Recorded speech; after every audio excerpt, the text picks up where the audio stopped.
또 7대접을 가진 7천사 중 하나가 와서 내게 말하여 이르되 이리로 오라. 많은 물 위에 앉은 큰 음녀가 받을 심판을 내게 보이리라.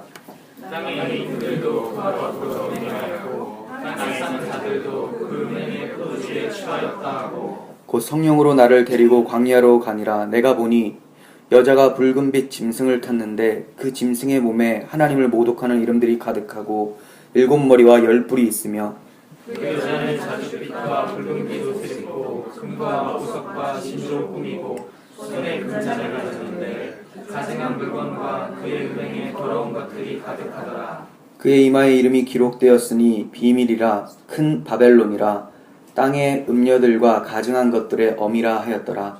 또 내가 보매 이 여자가 성도들의 피와 예수의 증인들의 피를 취한지라. 내가 그 여자를 보고 놀랍게 여기고 크게 놀랍게 여기니 천사가 이르되 왜 놀랍게 여기느냐. 내가 여자와 그가 탄 7머리와 10뿔 가진 짐승의 비밀을 내게 이르리라. 네가 본 짐승은 전에 있었다가 지금은 없으나 장차 무적으로 돌아와 멸망으로 들어갈 자니 땅에 사는 자들로서 창세 이후로 그 이름이 생명책에 기록되지 못한 자들이 이전에 있었다가 지금은 없으나 장차 나올 짐승을 보고 놀랍게 여기리라. 지혜 있는 뜻이 여기 있으니 그 7머리는 여자가 앉은 7산이요 또 7왕이라 5은 망하였고 하나는 있고 다른 하나는 아직 이르지 아니하였으나 이르면 반드시 30동안 머무르리라. 전에 있었다가 지금 없어진 짐승은 8째 왕이니 7 중에 속한 자라. 그가 멸망으로 들어가리라.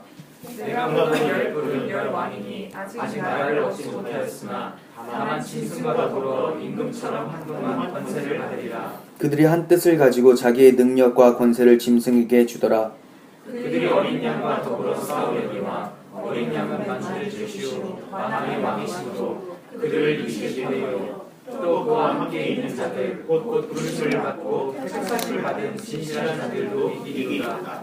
또 천사가 내게 말하되 내가 본 바 음녀가 앉아 있는 물은 백성과 무리와 열국과 방언들이니라. 내가 보아 이 열불과 짐승은 음녀를 미워하여 망하게 하고 벌거벗게 하고 그의 살을 벗고 불로 아주 사르리라. 이는 하나님이 자기 뜻대로 할 마음을 그들에게 주사 한 뜻을 이루게 하시고 그들의 나라를 그 짐승에게 주게 하시되 하나님의 말씀이 응하기까지 하심이라.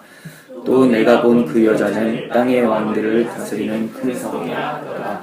아멘. 이제 저희가 17장에 들어왔어요.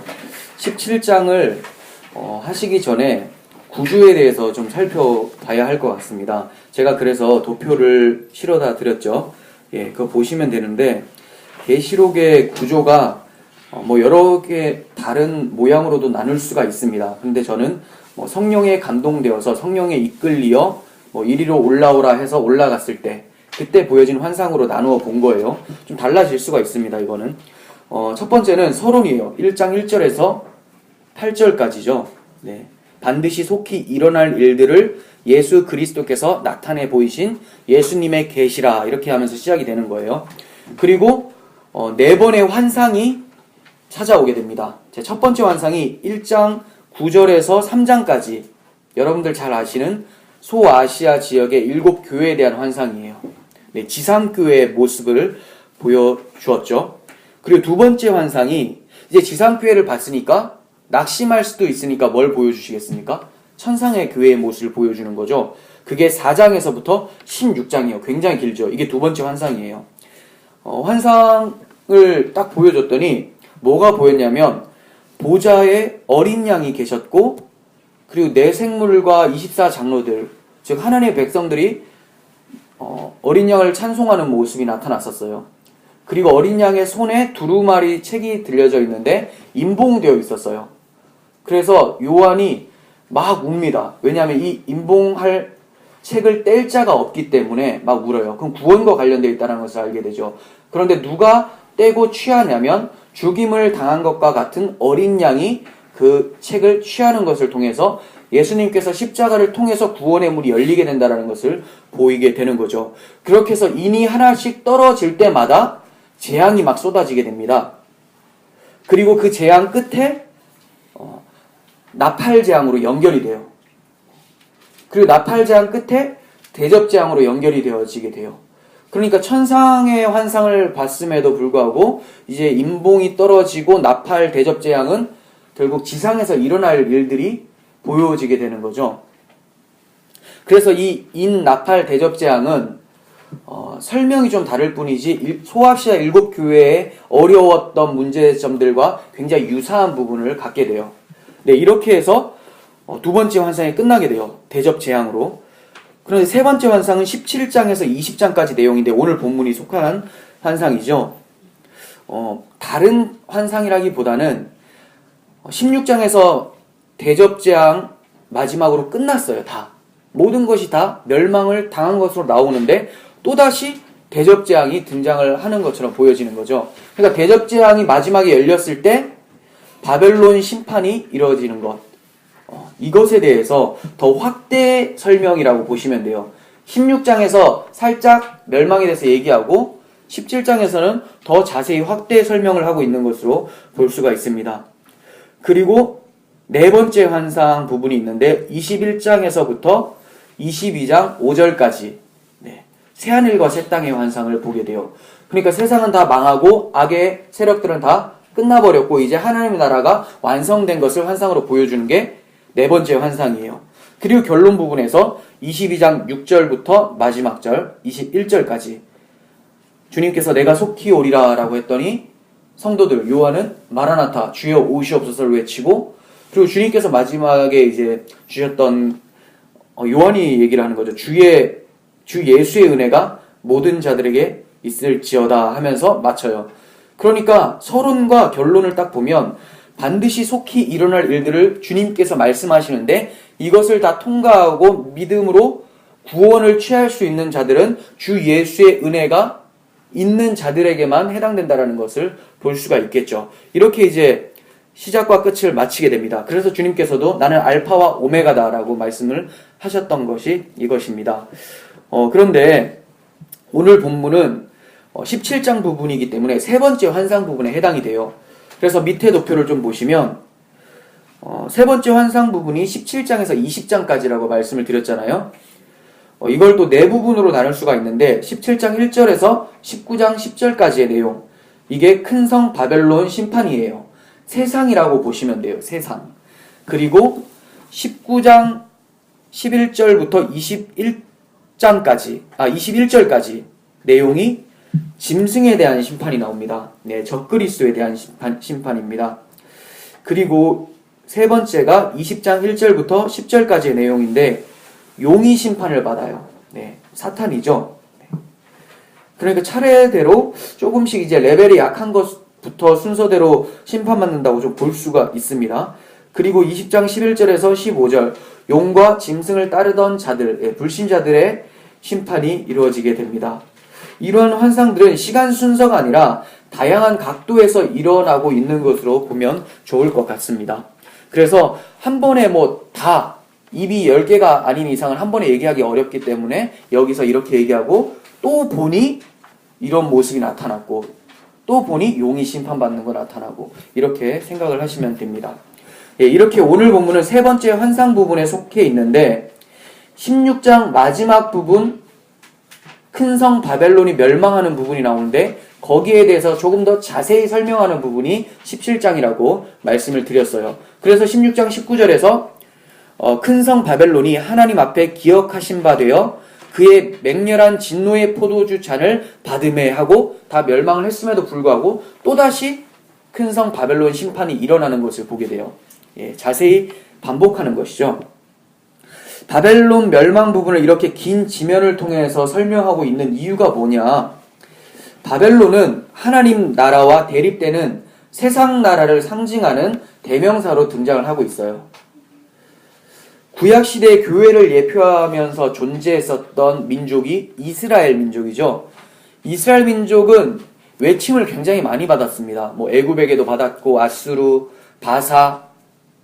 바사는 그냥 종주국이었지 따로 있습니다. 네. 그리고 두로와 시돈 여러 가지 많은 나라에서 침략을 당했지만 가장 크게 침략당한 것이 바벨론이에요. 다른 곳들은 그냥 전쟁에서 패하고 이 정도였지만 여기는 이 바벨론은 예루살렘 성전을 불태워버리기까지 해버렸던 거죠. 그리고 결국 바벨론 포로로 이스라엘 백성들이 70년 동안 노예 생활을 하게 됩니다. 이렇게 바벨론 70년 동안 이스라엘을 통치했었는데 이 기간이 바로 영적으로 하면 교회를 박해하는 기간, 즉 주님이 재림하실 때까지 마귀가 세상에서 성도들을 박해하는 기간이라고 보실 수가 있습니다. 그래서 계시록에서는 70일에라는 표현을 사용하고 있는 것도 바벨론 70년 포로 기간과 같이 우리 인생의 역사 기간이 바로 마귀의 통치 가운데 있는 기간이다라고 말씀을 하고 있는 거죠. 하지만 성도들은 마귀의 통치 세계 가운데에서도 마귀의 지배를 받지 않고 믿음으로 살아가는 자들이 바로 성도인 거죠. 그래서 계시록 11장에서는 순교하는 사람들의 모습도 나타나고 순순히 따라가지 않기 때문에 그렇습니다. 주님은 이렇게 말세 세상의 박해 기간을 이방인의 때라고 말씀하신 적이 있어요. 이방인의 때. 누가복음 21장 24절 보겠습니다. 그들이 칼날에 죽임을 당하며 모든 이방에 사로잡혀 가겠고 예루살렘은 이방인의 때가 차기까지 이방인들에게 밟히리라. 네, 말세에 어떤 징조가 있겠습니까? 라고 물었더니 주님께서 이제 이방인의 때가 찾아올 것이다. 그때까지는 이방인들에게 밟힐 것이다. 이렇게 얘기를 해요. 주님 당시에는 바벨론이라는 나라는 없어졌습니다. 바사에게 멸망을 당해서 없어요. 그리고 바사도 이제 시대가 끝나고 헬라가 자리 잡고 있었고 헬라 시대도 마감하면서 로마가 이스라엘을 통제하던 시기였어요. 그러니까 종주국은 바뀌었지만 영적으로 하면 하나님의 백성을 박해하는 바벨론은 이 당시는 로마라고 볼 수가 있겠죠. 사도 요한이 계시록을 기록할 당시에 바벨론은 로마 이렇게 볼 수가 있어요. 그러므로 본문에서 언급되고 있는 바벨론은 계시록을 기록할 당시 로마라고 생각하시면 됩니다. 그렇다면 지금은 바벨론이 없는가? 로마도 이미 이제 이스라엘을 놓아버렸고 다 끝나버렸잖아요. 그럼 로마도 무너졌으니까 더 이상 바벨론 세력이 없는 건가? 이방인의 때는 끝난 건가? 그렇지가 않아요. 왜냐하면 이방인의 때가 끝날 때에는 주님께서 재림하신다고 말씀을 하셨거든요. 아까 제가 읽어드린 누가복음 21장 24절 이후에 27절에서 이런 말씀이 있습니다. 그때 사람들이 인자가 구름을 타고 능력과 큰 영광으로 오는 것을 보리라. 네, 그러니까 아직까지 이방인의 때라는 거예요. 그러면 이 바벨론이 로마도 아니고 이제 어떠한 모습으로 숨어 있을까? 네. 근데 여기에 관심을 가질 필요는 없어요. 중요한 것은 있다라는 데 관심을 가지시면 돼요. 네. 그 당시에도 있었고 이전에도 있었고 지금도 있다. 그게 누군지가 중요한 게 아니라 존재하고 있다라는 거죠. 누군지가 왜 중요하지 않는 거에 대해서는 후에 말씀을 드리겠습니다. 이러한 관점을 가지고 오늘 본문을 좀 살펴보도록 할 텐데 본문 17장의 구조를 보시면 세 단락으로 나눌 텐데 첫 번째가 음녀의 정체예요. 1절에서 6절까지 음녀가 등장을 해요. 그리고 7절에서 14절까지가 짐승의 정체에 대해서 얘기를 합니다. 마지막으로 15절에서 18절까지가 음녀의 멸망에 대해서 기록을 하고 있습니다. 첫 번째 부분을 좀 살펴보도록 하겠습니다. 1절 보시면 또 7 대접을 가진 7 천사 중 하나가 와서 내게 말하여 이르되 이리로 오라 많은 물 위에 앉은 큰 음녀가 받을 심판을 내게 보이리라 이렇게 얘기를 하고 있죠. 네, 여기서 먼저 음녀가 누군지가 중요해요. 음녀가 누굴까요? 어렵지가 않아요. 5절에서 바로 나오죠. 그의 이마에 이름이 기록되었으니 비밀이라 큰 바벨론이라. 네. 그리고 땅의 음녀들은 가증한 것들의 엄이라. 그러니까 아까 바벨론은 이 당시에 로마라고 말씀을 드렸는데 땅의 음녀들과 가증한 것들의 엄이다 라고 하면서 세상을 통치하는 강력한 권력을 가지고 있는 것으로 보여지죠. 이렇게 그 로마를 큰 성 바벨론이다 이렇게 암호하는 이유가 뭐냐면 이 당시 압제를 받고 있으니까 로마가 우리 대적이다 라고 해버리면 더 큰 압제가 찾아오니까 자기들끼리만 알 수 있는 단어를 사용을 하는 거예요. 그래서 구약에 능통했었던 유대인들, 기독교인들 그리고 헬라 기독교인이라 할지라도 성경을 아니까 계속해서 바벨론이 무슨 의미인지를 금방 알거든요. 예, 바벨론. 그래서 로마를 상징하는 거죠. 그런데 이 음녀가, 로마가 많은 물 위에 앉았다라고 얘기를 하고 있어요. 그것은 제가 아까 말씀드린 땅의 음녀들과 가증한 것들의 어미다라는 것을 통해서도 알 수 있죠. 세상을 통치하고 있다. 그리고 15절에서도 나타나는데, 또 천사가 내게 말하되 내가 본 바 음녀가 앉아있는 물은 백성과 무리와 열국과 방언들이다 라고 얘기를 합니다. 예, 말씀하신 것을 보아서 만국을 다스리는 로마의 모습을 보게 돼요. 예, 지금 제가 말씀드리는 거는 계시록 당시의 초점에서만 말씀을 드리는 거예요. 우리 쪽으로 아직 안 넘어왔습니다. 이 음녀가 하는 짓을 크게 두 가지로도 말씀을 하고 있는데 2절과 6절 보겠습니다.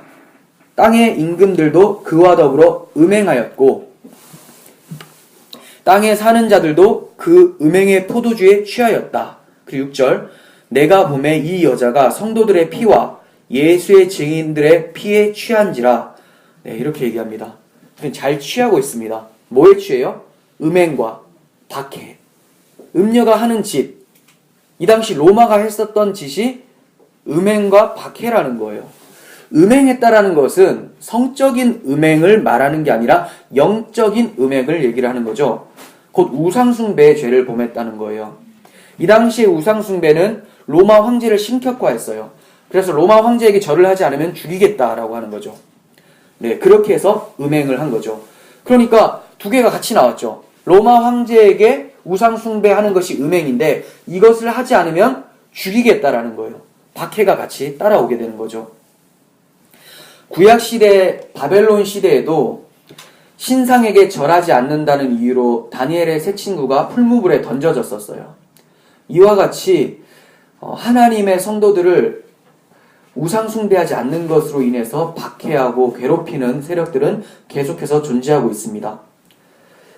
이런 사람들은 마치 교회가 그리스도의 보혈을 기념하며 성찬의 포도주를 마시는 이 성찬식을 그대로 모방하고 비아냥거리듯이 피를 취함으로써 성찬식을 따라 조롱하고 있는 것을 좀 보게 됩니다.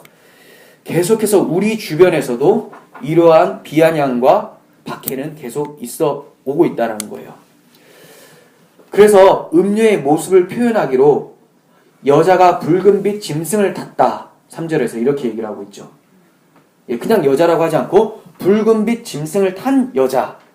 로마가 짐승을 통해서 피를 흘리도록 기독교를 박해하고 있는 모습을 얘기하고 있는 건데, 그렇다면 짐승이 뭘까요? 짐승. 3절 하반부를 보시면 그 짐승의 몸에 하나님을 모독하는 이름들이 가득하고, 일단 딱 적그리스도가 생각이 나죠. 7머리와 10뿔이 있다. 이 모습은 13장에서 살펴본 바다에서 올라온 짐승과 동일한 모습이에요. 적그리스도를 얘기를 하는 거죠. 강력한 통치권자, 권력 힘이 있는 사람을 얘기를 하는 거죠. 요한 당시는 강력한 권력을 가진 사람은 로마 황제였죠.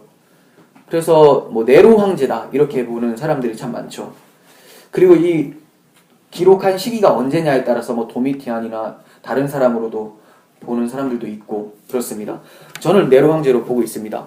그러니까 여자의 모습으로 달콤한 세상의 가치관들로 교회를 유혹을 하고 그 유혹에 따라오지 않자 붉은빛 짐승과 같은 강력한 힘으로 박해하는 모습을 보게 되죠. 여자 유혹은 황제의 숭배로 배교로 이어지고 적그리스도의 박해는 순교로 이어지게 되는 것이죠. 그래서 여자의 모습이 유혹하기에 굉장히 알맞는 복장을 하고 있습니다. 4절 보겠습니다. 그 여자는 자줏빛과 붉은빛 옷을 입고 금과 보석과 진주로 꾸미고 손에 금잔을 가졌는데 가증한 물건과 그의 음행에 더러운 것들이 가득하더라. 딱 봐도 아름다워 보이고 화려해 보입니다. 물론 이 모습은 이사야서에서도 그렇고 예레미야서에서도 이스라엘이 하나님 앞에 음행했을 때, 우상숭배했을 때 이들의 모습만 화려했다라고 하면서 이런 말씀을 거의 비슷하게 썼어요. 자줏빛 옷을 입고 이런 얘기를 많이 썼습니다. 제가 기록은 하지 않았지만. 그런데 지금 그렇게 넘어지게 한 장본인이 누구냐? 음녀 바벨론, 로마라는 거죠. 안 넘어갈 수 없도록 사람들이 좋아할 만한 것으로 갖추고 있어요. 이 음료는 우리가 딱 봐도 저건 아니다라고 못 느끼게 만든다는 거예요. 겉으로는 멋져 보이는데 속은 어떻습니까? 썩어 있어요. 더러운 게 가득해요. 그래서 금잔이 들려있는데 금잔하면 와 하잖아요. 금잔 안에 뭐가 들어있습니까? 가증한 물건과 그의 음행의 더러운 것들이 가득하다. 네. 음녀 바벨론이 가증하고 더럽고 사치스러운 이러한 치장들은 굉장히 일시적인 겁니다. 근데 사람들은 눈에 보이는 것을 보고 일시적인 것을 쫓아갑니다. 근데 일시적인 것, 눈에 보이게 화려한 것을 취했더니 그 안에 더럽고 가증한 것이 너무나 넘쳐나니까 그것으로 인해서 스스로 자멸하게 되는 거죠. 패망하게 되는 거예요. 하지만 그리스도의 신부인 교회가 입고 있는 옷은 어떻습니까? 순결하고 영원한 그리스도의 옷이에요. 우리가 일시적이고 저급한 것을 영원하고 고귀한 것으로 바꾸지 않았으면 좋겠습니다. 성도들은 여기에 노출되어 있어요. 믿지 않는 사람들은 당연히 노출돼서 끌려가고 있지만 성도들도 이미 교회 안에 다른 복음이 들어와서 세속의 아름다움을 강조하는 그런 설교를 들으면서 충분히 잘못된 신앙관을 가질 수가 있게 된다는 거죠. 그러니까 이 세상이라고 하고 로마라고 하고 큰 성 바벨론이라고 하는 것은 세상의 가치관을 상징하기도 하고 우리 교회 안에 들어와 있는 다른 복음, 변질된 말씀이라고도 볼 수가 있습니다. 그래서 저는 이걸 그냥 세상이라고 보기보다는 짐승 중에서 적그리스도가 있었고 거짓 선지자가 있었죠. 땅에서 올라온 짐승은.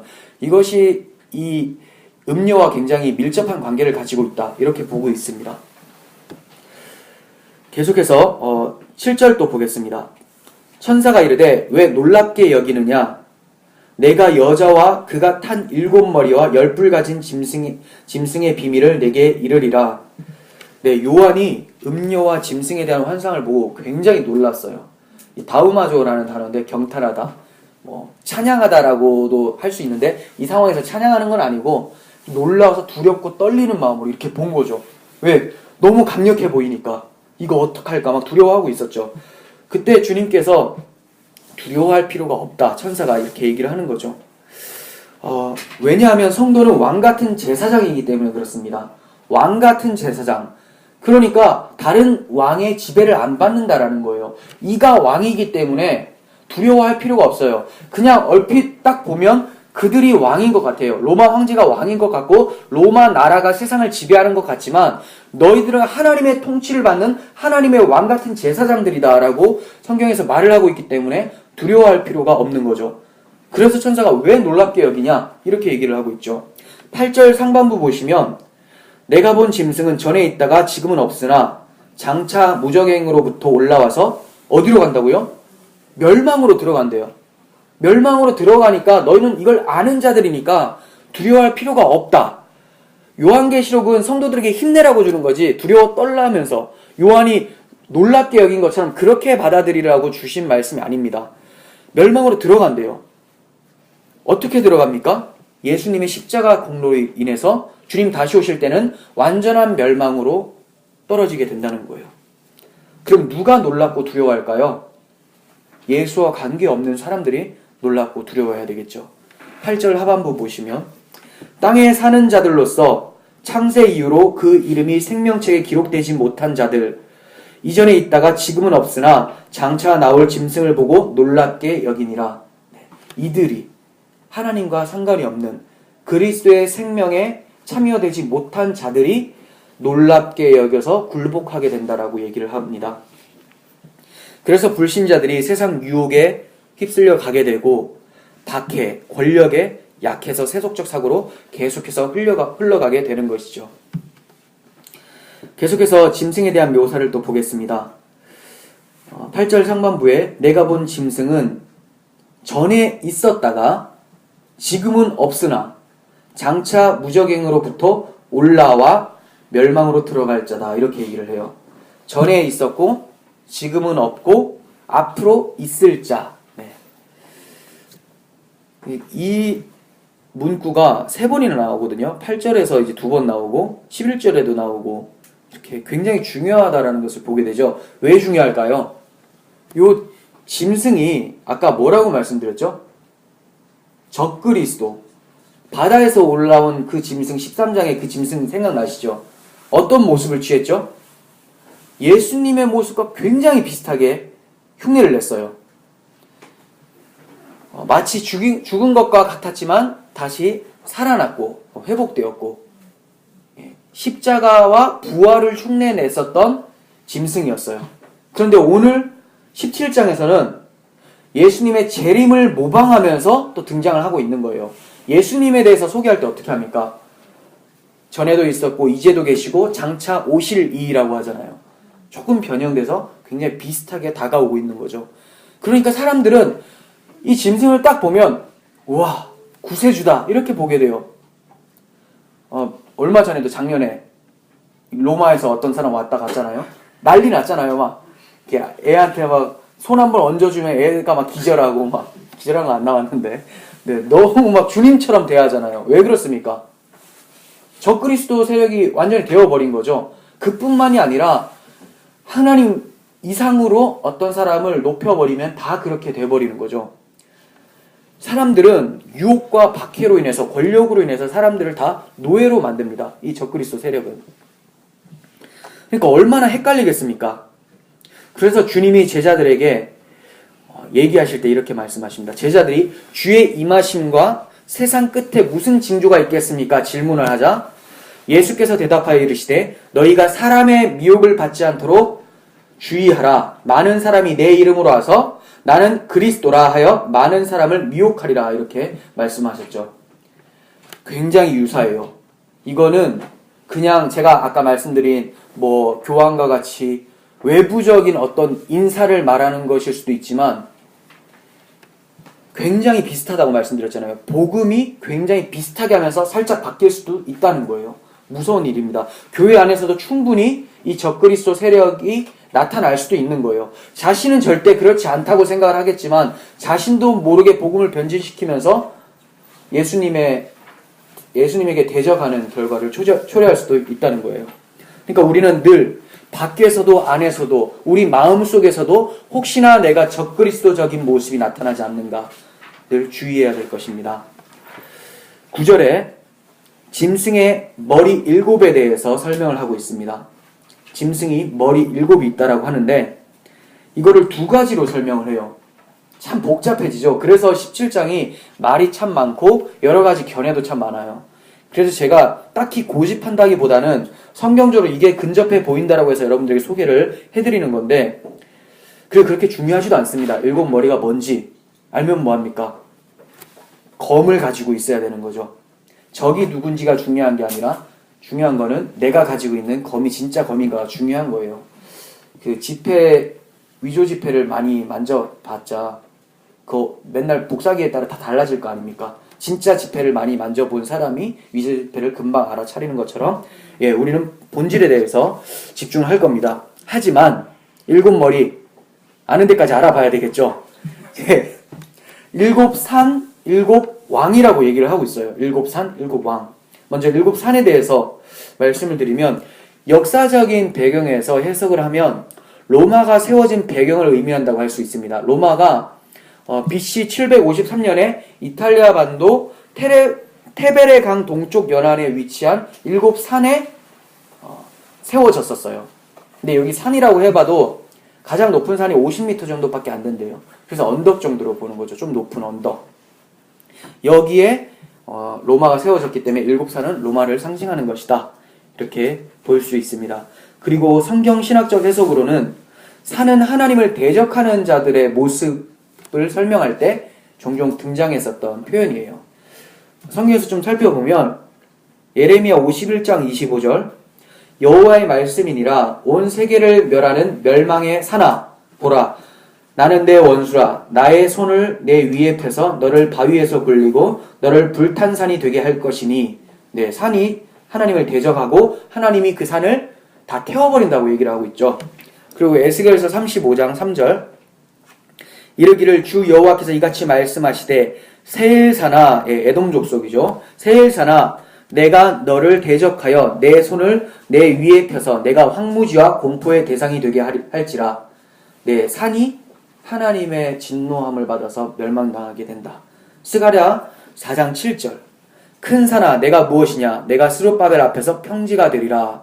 네, 주님께서 오실 때도 그 높은 곳은 낮아지고 낮은 곳은 또 다 평지가 될 것이라고 말씀을 하셨잖아요. 네, 제가 그때 설교할 때는 우리 마음 가운데 하나님을 대적하듯 울퉁불퉁했었던 그러한 마음들이 다 깎여지고 사라지게 된다라고 말씀을 드렸는데, 네, 이와 같습니다. 적그리스도적인 모습, 그 산, 그것들이 다 깎여지고 평지가 된다, 이렇게 말씀을 하고 있는 거예요. 하지만 결국 이러한 대적의 산들은 다 무너지고 오직 하나님의 산만이 서게 된다라는 것을 다니엘서를 통해서 보게 돼요. 느부갓네살 왕이 금신상 꿈을 꾸게 됩니다. 그리고 이것을 해석해 달라고 다니엘에게 얘기하고 다니엘이 그것을 해석해 주는데, 그 부분에 대해서 좀 보겠습니다. 다니엘서 2장 34절 35절. 또 왕이 보신즉 손대지 아니한 돌이 나와서 신상의 새와 진흙에 발을 쳐서 부서뜨리며, 네, 이 손대지 않은 돌은 사람에게 손 닿지 않았던 돌, 즉 예수 그리스도를 상징하는 거예요. 근데 이 신상을 어떻게 합니까? 부서뜨려요. 35절. 그때 새와 진흙과 놋과 은과 금이 다 부서져 여름 타작마당의 겨와 같이 되어 바람에 불려간 곳이 없었고, 우상을 친 돌은 태산을 이루어 온 세계에 가득하였나이다. 네, 우상을 친 돌이 만든 산이 유일하게 존재하게 되죠. 44절 이제 해석을 합니다. 이 여러 왕들의 시대에 하늘의 하나님이 한 나라를 세우리니, 이게 태산이죠. 이것은 영원히 망하지도 않을 것이고 이 국권이 다른 백성에게로 돌아가지도 아니할 것이요 도리어 이 모든 나라를 쳐서 멸망시키고 영원히 설 것이라. 손대지 아니한 돌이 산에서 나와서, 네, 하나님의 산이죠. 쇠와 놋과 진흙과 은과 금을 부서뜨린 것을 왕께서 보신 것은 크신 하나님의 장래의 일을 왕께 알게 하신 것이라.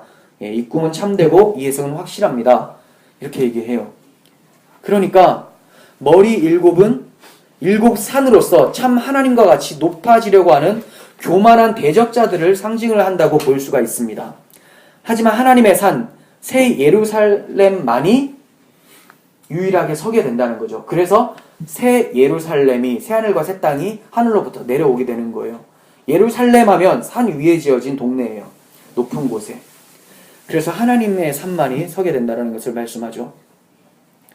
또 하나, 이제 일곱 머리 또 다른 해석이 뭐라고 했죠? 일곱 왕입니다. 동일한 역사적 배경으로 접근을 해보면 로마의 일곱 황제를 말한다고 볼 수가 있어요. 많은 신학자들도 그렇게 생각을 하는데, 이게 어느 왕부터 출발을 해야 되는가, 이런 거는 좀 나눠집니다. 네, 예, 그렇게 좀 나눠지기 때문에 그것은 크게 중요하지 않을 것 같고, 일곱 황제를 얘기를 하는 거고, 성경 신학적으로는 계속해서 있어온 적그리스도 세력을 전체적으로 얘기를 하는 거죠. 네. 그리고 여덟 번째 등장하는 왕은 주림 재림의 때가 가까웠을 때 등장할 세상 통치자로 보고 있습니다. 네. 그리고 열불에 대해서 또 말씀을 드리면, 짐승이 열불이 있다고 하는데, 열불은 12절에서 열왕이다 이렇게 얘기를 해요. 그리고 소개하기로는 아직 나라를 얻지 못하였으나 다만 짐승과 더불어 임금처럼 한동안 권세를 받으리라 이렇게 말씀합니다. 예, 어떤 느낌이에요? 짐승보다는 조금 더 밑에 있는 느낌이 들지 않습니까? 그래서 역사적으로 딱 보면 로마 황제 밑에 분봉왕들이 있었어요. 각 지역을 다스리는 분봉왕들 있었죠. 그런 사람들로 볼 수가 있어요. 여러 명의 권세자들.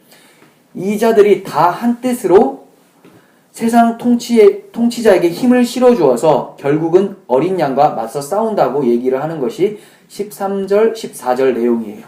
보겠습니다. 그들이 한 뜻을 가지고 자기의 능력과 권세를 짐승에게 주더라. 네, 요즘에도 뭐 이씨 그 건물 보고 EU 연합회 이런 거 보면 뭐 다 한 뜻을 모아서 하잖아요. 그런데 하나님을 쏙 뺀 상태에서 바벨탑을 건설하는 것 같죠. 자, 14절. 그들이 어린 양과 더불어 싸우려니와 어린 양은 만주의 주시오 만왕의 왕이심으로 그들을 이기실 터이요 또 그와 함께 있는 자들 곧 부르심을 받고 택하심을 받은 진실한 자들도 이기리로다. 예. 이건 시편 2편에서도 나왔었는데 그죠?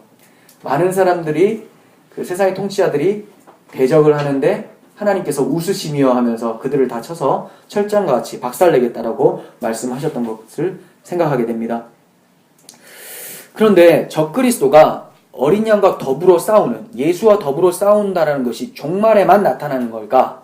네. 과거에도 있었죠.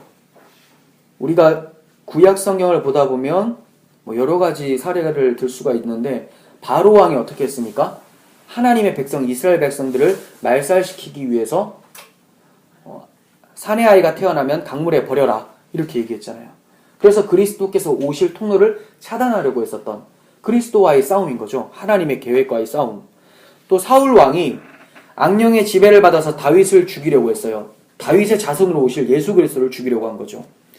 또 이세벨의 딸, 이세벨은 이제 시돈 사람인데 북이스라엘을 통치하던 아합 왕의 아내예요. 그 사람의 딸이 남유다로 넘어와서 이제 결혼을 함으로써 다윗 왕가의 자손들을 다 멸절시키려고 했었죠. 결국은 이 싸움이 헤롯 당시 신약 시대로 넘어와서 헤롯이 베들레헴에 있는 2살 이하의 아기를 다 죽임으로써 예수 그리스도께서 태어나셨을 때 죽이려고 시도했던 것으로 나타나요. 그리고 결국은 마지막에 그리스도를 십자가에 못 박아 죽임으로써 이 싸움이 절정을 이루게 되죠. 하지만 주님이 부활 승천하신 이후에도 적그리스도들은 교회를 박해합니다. 왜냐하면 교회가 주님의 몸이기 때문에 그래요. 머리를 쳤는데 머리로 인해서 자기의 머리를 상하게 됐잖아요. 예수로 인해서 마귀가 힘을 잃었어요. 그리고 예수는 승천해버렸어요. 그리고 남는 교회가 뭐냐? 예수의 몸이라는 거죠. 이 몸도 넘어뜨리려고 하는 거예요. 근데 생각을 해보세요. 몸을 친다고 해서 죽지를 않습니다. 머리를 쳐야 되는데 이미 싸움은 끝난 거예요. 마귀가 진 게 맞는데 몸이라도 괴롭혀서 그 예수의 머리에 붙어있는 몸이라는 것을 잊고 살도록 만들어 버리려고 하는 수작인 거죠. 끊임없이 계속해서 박해를 합니다. 왜냐하면 그것이 바로 예수를 박해한다고 생각하는 거니까. 그래서 예수님께서도 사도 바울이 예전에 예수님 만나기 전에 기독교인들을 박해를 할 때 다메섹에서 만나셨을 때 이렇게 말씀하셨잖아요. 나는 네가 박해하는 예수다. 왜 나를 박해하느냐? 예수와 교회는 한 몸이기 때문에 교회를 박해하는 것은 예수를 대적하는 거죠. 그러니까 종말에만 나타나는 것이 아니라 지금도 우리에게 일어나고 앞으로도 계속 일어날 일이라는 것을 알게 됩니다. 본문은 주님을 만왕의 왕 이렇게 부르고 있어요. 만주의 주. 왜 이렇게 부를까요? 만왕의 왕, 만주의 주. 17장 딱 보면 왕들이 많이 등장을 하고 황제가 막 등장을 하고 하니까 너희들이 아무리 왕이라고 할지라도 아무리 많은 왕들이 나타난다 할지라도 왕은 나밖에 없다라는 것을 얘기를 하는 거죠. 그래서 주님이 다 이기시고 주님만이 서게 된다라는 것을 얘기를 하는 거예요. 그리고 주님의 승리로 인해서 교회도 승리한다고 얘기를 하시는 게 14절 후반부예요. 어떻게 해서 교회가 승리할 수 있게 됩니까? 설명하기로 하나님께서 택하여 주시고 불러주시고 그리고 진실하게 만들어 주신다고 얘기를 합니다. 여기서 진실이라는 단어는 피스토스, 믿음이라는 단어예요. 그러니까 택하시고 불러주셔서 믿음을 주시고 승리케 한다. 그러니까 우리 교회가 적그리스도 세력에게 이기려면 뭐 해야 되는 거예요? 싸움을 익힌다? 아니죠. 영적 싸움을 익혀줘. 믿음을 더 견고케 해야 되는 거죠. 우리는 누가 7머리고 누가 10뿔인지 정확하게 알 수가 없습니다. 그리고 성경도 그들을 증언하는 책이 아니기 때문에 길게 설명하지 않습니다. 중요한 것은 예수 그리스도께서 이미 악한 세력을 이기셨고 그와 함께한 부르시고 택하시고 믿음을 준 교회도 반드시 승리한다는 데 초점이 있는 거예요. 그렇기 때문에 우리는 주님께서 주신 그 믿음을 잃지 않을 수 있도록 노력해야 되는 거죠. 인자가 올 때 세상에서 믿음을 보겠느냐 한 것처럼 많은 사람들이 적그리스도에게 미혹당하고 박해당하고 음녀에게 유혹당해서 넘어질 수 있다고 말씀하고 계십니다. 오늘 이 본문의 환상은 광야를 배경으로 해서 주어져요. 2절에서 나왔죠. 광야로 옮겨져서 환상을 보게 돼요. 성도는 광야에서 음녀와 짐승에게 박해를 당합니다. 하지만 아이를 낳은 여자가 피한 곳도 광야였어요. 기억나십니까? 계시록 12장 6절을 말씀을 드리면 그 여자가 광야로 도망하매 거기서 1260일 동안 그를 양육하기 위하여 하나님께서 예비하신 곳에 있더라. 네. 그러니까 예수 그리스도를 낳았고, 교회가 이스라엘 백성이 예수가 오셨고 예수가 승천하신 후에 여자가 교회죠. 피해서 광야로 가게 되는 거예요. 근데 광야는 어디입니까? 고통받는 곳이잖아요. 아무것도 없는 곳. 근데 그곳에서 하나님의 보호하심이 있다라는 거죠. 이스라엘 백성들이 광야 길을 행하면서도 불기둥과 구름기둥이 지켜준 것처럼 만나와 메추라기를 먹으면서 걸어갔던 것처럼 하나님의 인도하시는 곳이 있다는 거예요. 도피성이. 우리는 광야 인생을 살고 있는 교회예요. 하지만 그리스도라고 하는 도피성 안에서 영원히 보호를 받는 것입니다. 그렇지만 음녀의 최후는 어떻게 될까요? 성도는 광야로 갔지만 광야에서 죽임을 당하지 않는데 음녀는 광야가 아닌 곳에 있었는데 광야의 모습을 하게 되는 거예요. 그게 바로 16절인데 내가 본 바 이 열불과 짐승은 음녀를 미워하며 망하게 하고 벌거벗게 하고 그의 살을 먹고 불로 아주 살으리라. 네, 야 이거 참 아이러니하죠. 짐승과 음녀가 딱 붙어서 정말 절친관계였는데 공생관계였는데 끊어지는 것을 보게 돼요. 이게 바로 악이 악을 친다라는 거예요. 하나님이 그 더러운 자들을 직접 손으로 심판하지 않고 악이 스스로 자멸할 수 있도록 만들어버린다라는 거예요. 나라와 나라가 자기의 이득을 위해서 시기를 통해서 전쟁을 하면서 스스로 멸망하게 되죠. 연합이 아니라 스스로 높이다 보니 종말을 맞이하게 되는 것을 볼 수가 있어요. 결국 음녀는 짐승에게 버림받고 공격당해서 망하게 됩니다. 이거를 음녀와 짐승이라고 했을 때 제가 거짓 선지자들, 세상의 유혹들, 그리고 세상의 권력 이렇게 봤을 때 종교와 권력이 통합되고 연합되는 것 같지만 결국에는 하나님께서 그들이 찢어질 수밖에 없도록 만들어 내신다라는 거예요. 그러니까 마귀에게 절한다고 해도 그때 잠깐은 괜찮아질 수도 있고 더 힘이 강해지는 것 같지만 결국은 패망의 길이라는 것을 말씀하고 있는 겁니다. 주님께서 그럴 리는 없겠지만 마귀가 시험할 때 광야에서 무릎을 꿇었다고 하신다면 모든 것을 다 얻은 후에 망하게 되겠죠. 처음에는 잘 나가요. 마귀는 처음에 다 잘 줍니다. 그것이 알고 싶다 이런 데 봐도 어떤 무당에게 사로잡혀가지고 괴로워하는 그런 사람들 많이 보게 되는데 처음에는 그 사람들이 뭐 돈도 잘 벌어다 줄 수 있도록 예언도 하고 별거 다 해주지만 결국은 자기 노예로 부리는 것을 보게 되죠. 다 패망하게 돼요. 네, 하나님을 떠나는 사람들은 그 안에서 자기들 스스로 평안을 누릴 수가 없는 것을 말씀합니다. 음녀가 바로 광야와 같이 황폐한 맛을 보게 되는 거예요. 이때 사용된 단어가 망하게 하다라는 단어가 에레이무라는 단어예요. 에레이무, 망하게 하다. 그런데 이 단어가 광야라는 단어, 에레이모스에서 온 단어예요. 에레이모스. 비슷하죠? 결국은 성도를 황폐하게 만들려고 했지만 자기 스스로 황폐하게 된다라는 것을 얘기를 합니다. 사탄은 자신의 신부인 음녀를 버립니다.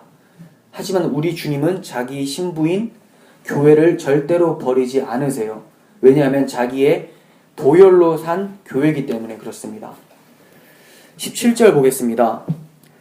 이는 하나님이 자기 뜻대로 할 마음을 그들에게 주사, 적그리스도들에게 주시는 거죠. 한 뜻을 이루게 하시고 그들의 나라를 그 짐승에게 주게 하시되 하나님의 말씀이 응하기까지 하심이라. 네, 두려워할 필요가 없어요. 그들이 막 연합이 되어지고 한 뜻을 이루어서 나라를 형성하는 것 같아 보일지라도 결국 이것은 하나님께서 하나님의 뜻을 이루시기 위해서 그들에게 그런 마음을 주신 거라는 거예요.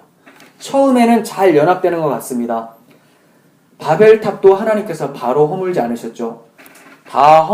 다 건축할 수 있도록 계속 두시고 결국은 하나님께서 흩어버리시는 거죠. 흩어진다. 스스로 연합이 안 되는 거예요. 언어를 혼잡케 해버린 것과 같이. 하나님의 때가 있습니다. 하나님의 말씀이 응하기까지 하나님이 지켜보시고 계시는 거예요. 그때까지 교회는 고통을 당하지만 죽지는 않아요. 왜냐하면 하나님께서 광야에 예비한 곳이 있기 때문에 그렇습니다.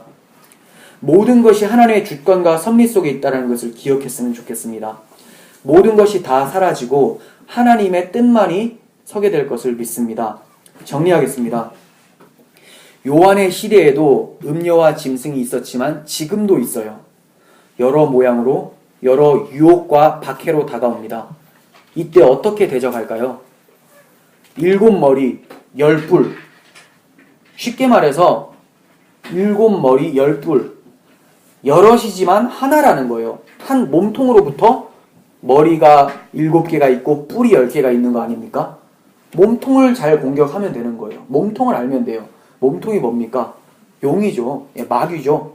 마귀의 세력. 아무리 여러 적그리스도의 모습들, 어떤 유혹들이 많이 있어도 우리가 마귀의 관계를 정확하게 알고, 지난주에 말씀을 드린 것처럼 그걸 정확하게 알고 복음을 깊이 간직하고 있다면 성령의 검으로서 승리할 수 있게 된다는 거예요.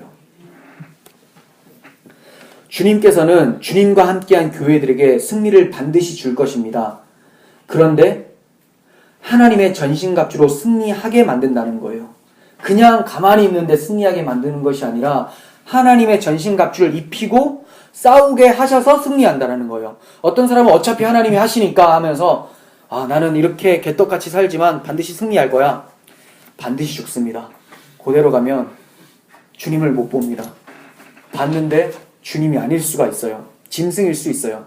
같이 무정행해서 놀 수도 있습니다. 왜 그렇습니까? 하나님은 무슨 일을 하실 때 성도에게 그 마음을 움직여서 의지를 발동하게 하셔서 하나님의 전신갑주를 간절히 사모하고 착용해서 싸울 수 있도록 만들어버리시는데, 그것에 대해서 게으른 삶을 살아간다면 하나님의 은혜의 방편을 내동댕이 치는 것과 같고 하나님의 뜻에 거역하는 것과 같기 때문에 그래요. 주님의 은혜는 우리의 나태함을 유발시키기 위해서 있는 것이 아닙니다. 우리에게 이미 승리가 주어졌다는 것을 알고 그럼에도 불구하고 피 흘리기까지 싸우면서 주님의 승리하신 길을 걸어가는 우리 모두가 되기를 바랍니다. 기도하겠습니다. 하나님 아버지, 세상에 많은 음녀들과 짐승들이 성도들의 피를 흘리면서 박해하고 유혹하고 있습니다. 우린 여기에 너무나 많이 노출되어 있습니다. 한국 사회도 여기에 자유롭다고 할 수가 없습니다. 하나님의 복음이 퇴색되어지고 잘못된 복음이 들어와 있고 또 결국 무력과 압제로 인해서 당할 수도 있다는 것을 알고 있습니다. 이런 마지막 시대를 살아가는 우리들에게 하나님의 전신갑주를 다시 한번 입혀주시고 광야 길을 걸어가지만 하나님이 예비한 곳에서 우리가 안식을 누릴 수 있도록 우리에게 믿음을 더하여 주시옵소서. 주님 오실 그날까지 믿음의 싸움을 싸워가며 주님께만 영광 돌리기를 간절히 소원합니다. 예수님의 이름으로 기도합니다. 아멘.